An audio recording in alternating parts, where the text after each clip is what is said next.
Welcome to Blooming Wildwood Homestead. Today I want to discuss with you some of the tools that are really handy for raised bed or no-dig gardening, as well as being able to plant your seeds, container gardening, those kinds of things as well.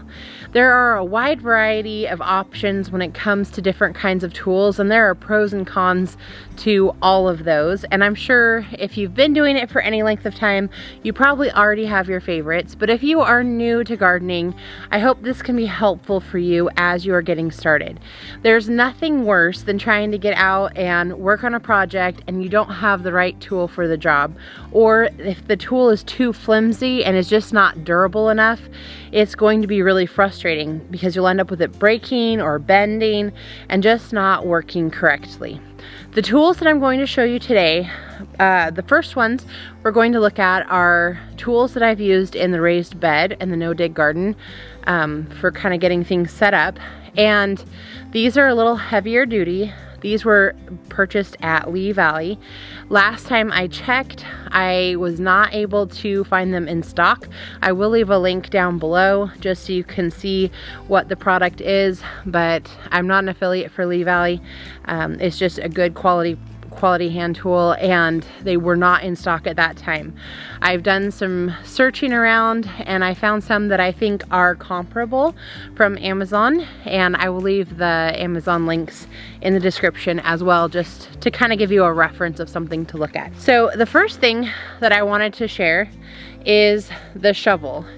And this shovel is a little bit smaller.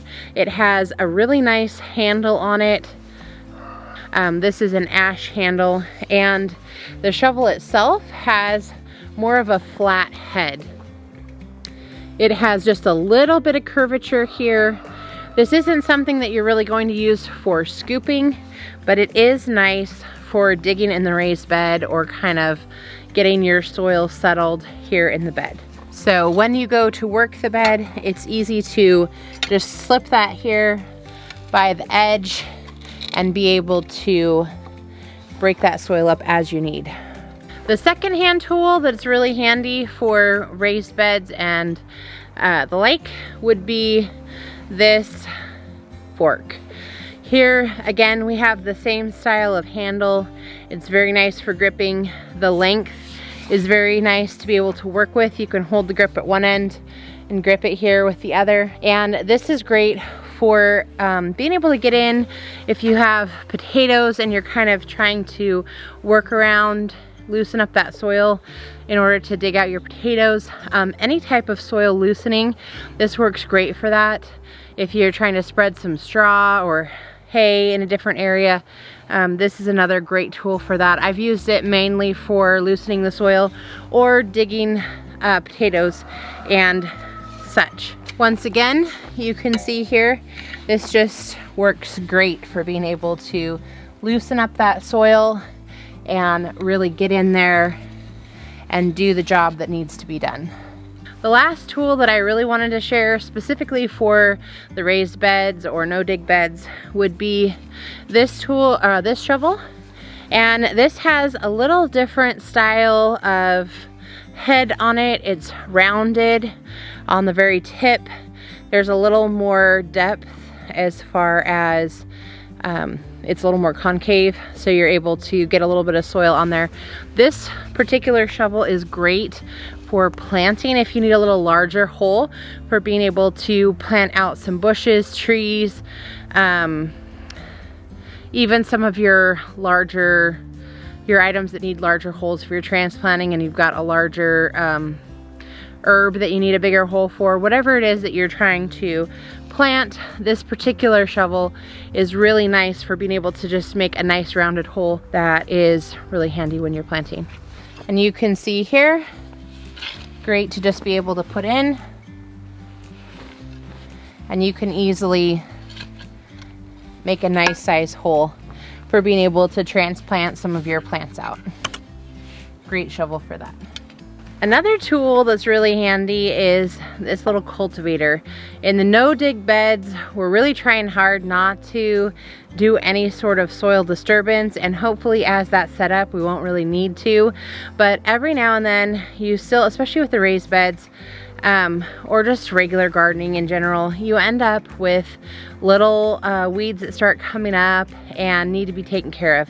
One of the things that I've come to realize is the sooner you can take care of those weeds and try and knock them down before they really take hold, the easier it's going to be to stay on top of it and try to maintain as weed-free of a garden as is possible. One thing I've realized, weed-free completely is not realistic, but the more we can try and keep some of that stuff knocked down, it will really help. Again, with no dig, the idea is to try and not disturb the soil very much so that you won't have to worry about that, but there is still some level of weeding or cultivating that might need to be done, and what we're really looking for there is just barely scratching the top of the surface. You don't really want to have to get in deep and disturb more of that undersoil. We really just want to try and knock the weeds down on top, get them out of the garden so that we can try and maintain that environment that's pretty clear. So I'm going to show you one of the things that I like about this tool. It has the 3 prongs on the top, and it's just nice for being able to scratch around in front of some of those early transplants as they're kind of coming up and you're just lightly wanting to scrape the surface of the soil. I'll show you here in the garlic. We don't have much in the line of weeds, but I'll just show you how easy it is to be able to kind of get around the plants and be able to do that cultivating. So here we have the new garlic plants that have recently started to come up. And I can just use this to really cultivate that and scratch the surface there, getting around those plants and just getting out any weeds that could possibly be in there. This tool was also purchased at Lee Valley, and I will leave a link to that down below. Alright, to finish up today's video, I want to share with you a couple of hand tools that are great for the smaller kinds of work, container gardening, or just this planting up, any of that smaller type of work that needs to be done. First up is this shovel.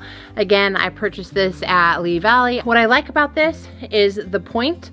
The rounded point on it makes it easier for being able to dig and scoop and hold soil back if you're trying to plant something inside of a pot. It's just a very versatile, well-rounded shovel. I also love the way that it fits in my hand.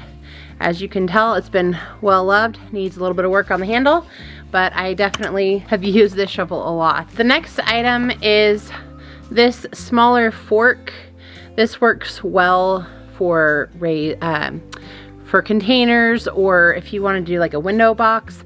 Again, being able to loosen the soil and just kind of get that ready to go, and sometimes I even use it for digging out roots or different things that might be growing in your pots or your window boxes. This is another great tool for that. Again, I think I got this one at Lee Valley. Fits so nicely in your hand, just has a great grip, and is really well made. The last gardening tool that I just recently purchased, this is a soil scoop, and this one I actually did get off of Amazon.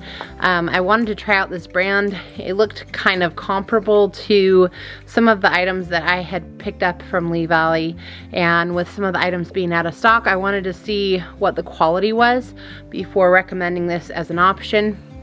This tool has a little different feel in the hand than the ones from Lee Valley, but it still is very pleasant. You're able to grip it just fine.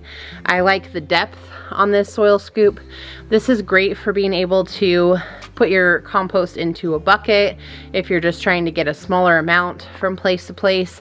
It works great for scooping the soil out of bags if you're using some soil starter potting mix, something like that for your seed planting or your seed starts or transplants.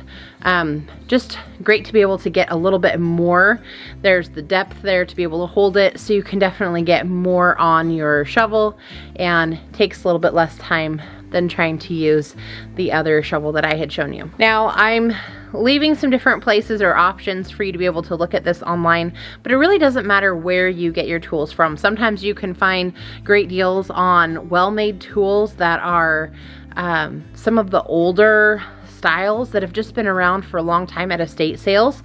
A lot of the old tools are so well made, and if you can find a good set of tools, that's really the way to go. So start looking as we're coming up to garage sale season and things like that. If you're looking for a good set of tools, you might be able to find something at an estate sale. If you find, you know, a sale going on at your local stores, you're able to check it out and see how the tool feels in your hand and the weight of it, the feel of it, and just take that into consideration. And of course, online you can always find some good things as well. But whatever it is that you decide to go with, and spend the time and the money to invest in good tools. See what's going to work for you, invest in those tools, and later on down the road, you're really gonna be glad that you did. You don't have to get everything at once. Maybe you wanna get one tool this year and something else next year if you're using a set that's less desirable, but start investing in good quality tools and you're really going to be thankful for that later on. Until next time, everyone. Bye.